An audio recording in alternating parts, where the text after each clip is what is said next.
Hi, so I'm Guy Robertson and this is my Mustang Makeover application video.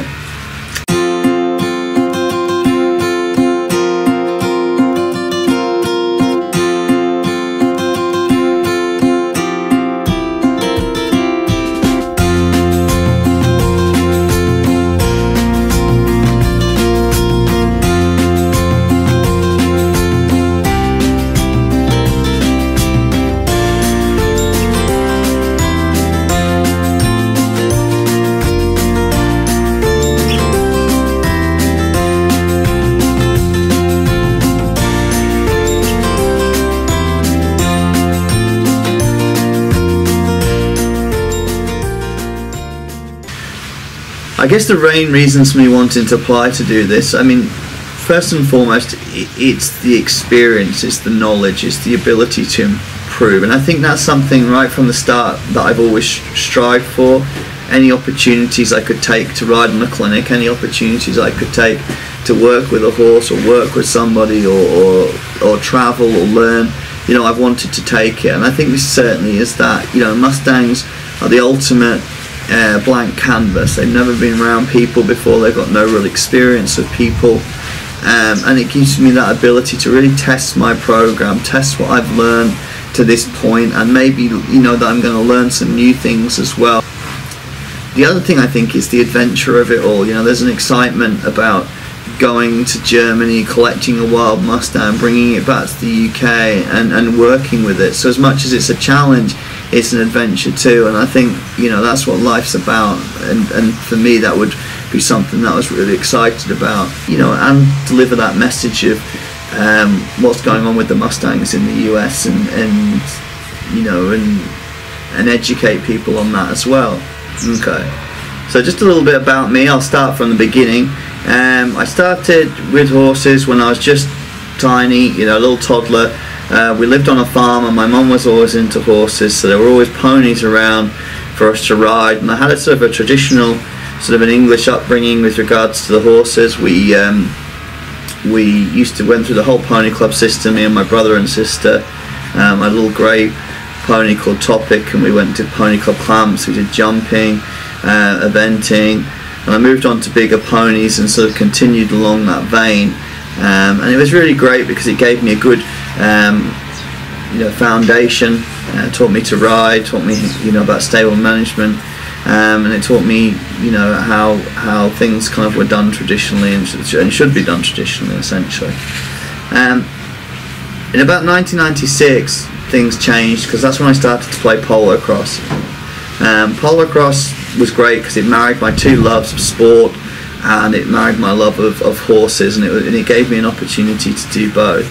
And in 1998 I travelled for the first time. I was 16 and I went out to New Zealand and spent some time out there, and it was the first time that I'd really seen real life horsemen. Okay, so they were working with horses around cattle, they were working with horses, producing horses to play polo cross and to be sold overseas.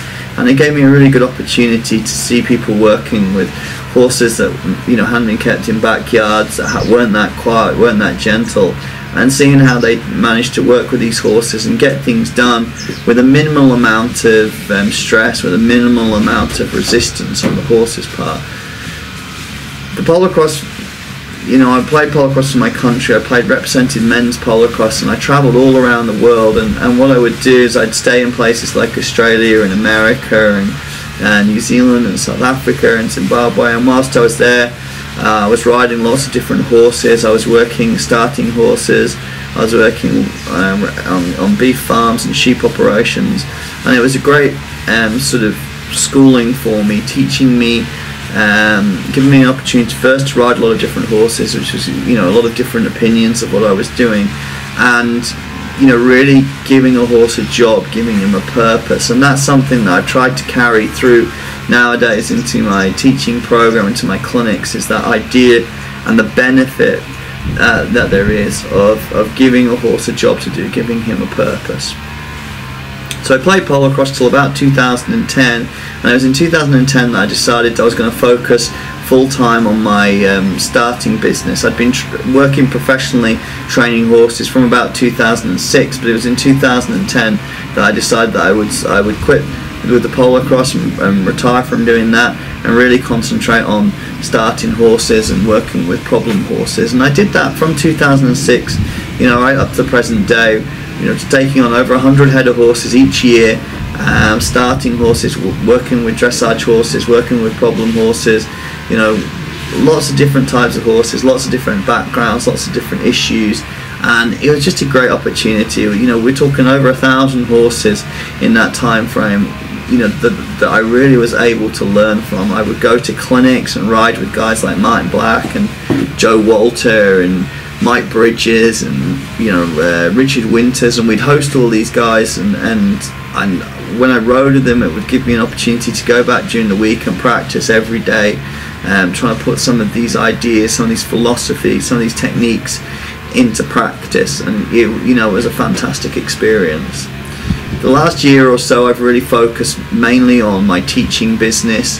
I do clinics all around the UK, in Scotland, in Wales, all across England, and now into Europe as well. I do 2 clinics each year in Poland and a clinic right up in the Arctic Circle in Tromsø, Norway, where I've actually just got back from.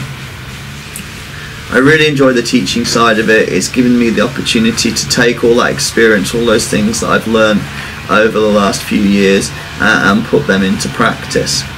I'm also now studying for a master's degree in equestrian performance, and that features modules in equine behaviour and rider performance, and my hope is to really take my programs to the next level with some solid scientific research, with some solid empirical research, and also those techniques and those different ideas of maybe how we deliver what we're talking, deliver the program, and how we teach people about. I did something similar in 2015. I had a phone call from someone in Poland and said, do I want to come and take part in a colt starting competition called Considering the Horse? And I really jumped at the opportunity, although I was nervous to go out to a different country and test that side of things. I was excited as well, and I was lucky enough to win that competition in 2015, and really that's been a catalyst to in terms of developing my clinics in Europe, but also it was something that I learned a huge amount from. Okay, well, thank you for watching my video and listening to me introduce myself and introduce my business, essentially.